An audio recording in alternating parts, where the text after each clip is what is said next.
अस्सलामुअलैकुम dear students. Welcome to Punjab technical and science academy. मैं हूं आपका इंस्ट्रक्टर मोहम्मद बिन जमील। स्टूडेंट्स, हम DI math 1 2 3 paper B chapter number 12 the straight line nationalize exercise के according इस chapter के शॉर्ट क्वेश्चन जो है वो डिस्कस करने जा रहे हैं।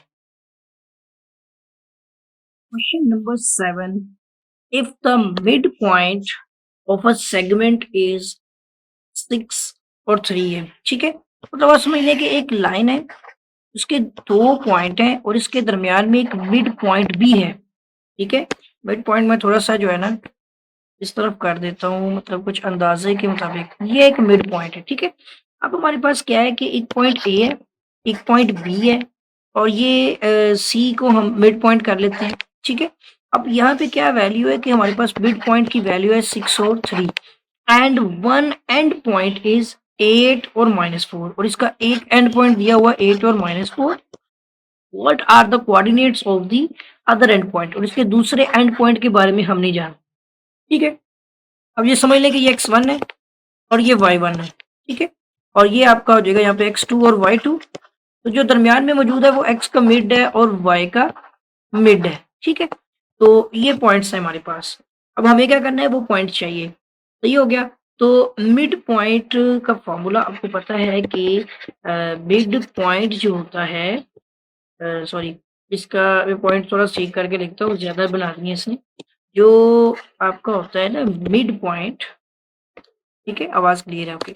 और मिड पॉइंट का फॉर्मूला होता है यहाँ पर x1 plus x2 divide by 2 कर रहे होते हैं और y1 plus y2 divide by 2 कर रहे होते हैं।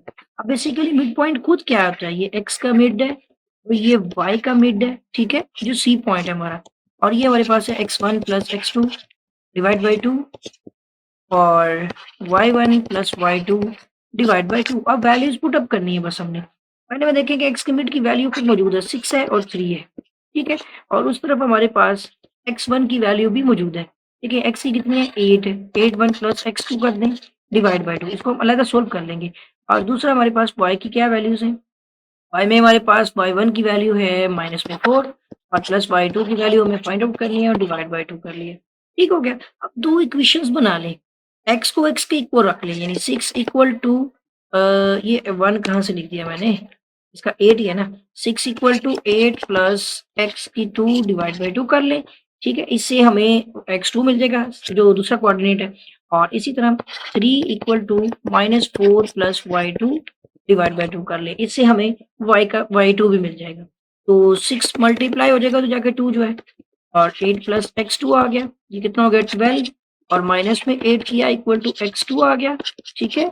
x2 पॉइंट कितना आ रहा है आपका, 12 माइनस 8 किया तो 4 हो गया, एक पॉइंट आ चुका है। इसी तरह जो आपका इसमें वैल्यू बनेगी 3 मल्टीप्लाई, ये 2 इधर आके मल्टीप्लाई हो जाएगा, माइनस में 4 प्लस y2 हो गया, 3 2 का कितना हो गया 6 और ये 4 इधर आके प्लस हो गया और इक्वल टू y2 आ गया, सही है। तो हमारे पास y2 की वैल्यू कितनी हो गई, 6 और 4 10। तो हमारा जो x2 और y2 का कंपोनेंट जो हमें पॉइंट जो हम कर रहे हैं, अदर एंड जो है, ये हमारा क्या है, अदर एंड है, एंड किनारे को कहते हैं। तो इसका दूसरा किनारा जो है वो 4 और 10, उसके कोऑर्डिनेट्स बनते हैं 4 एंड 10, ठीक है। इसका मतलब हुआ कि इस पॉइंट पर फिर 4 और 10 पॉइंट बनेंगे और ये हमने फाइंड करना था। और ये हमारे क्वेश्चन का प्रोसीजर पूरा अच्छी तरह से समझ लें और ये आंसर आ चुका है। उम्मीद करता हूँ कि आपको क्वेश्चन समझ आ गया होगा। और अगर आपने अभी तक मेरे चैनल को सब्सक्राइब नहीं किया है तो चैनल को सब्सक्राइब भी कर लें, साथ ही बेल आइकन पर क्लिक भी कर दें। वीडियो को लाइक करें, शेयर करें। कोई भी क्वेश्चन क्यूरी वगैरह के लिए कमेंट कीजिएगा। आपके साथ फिर मुलाकात होगी एक नई वीडियो में एक नए लेक्चर के साथ। तब तक के लिए अल्लाह हाफिज।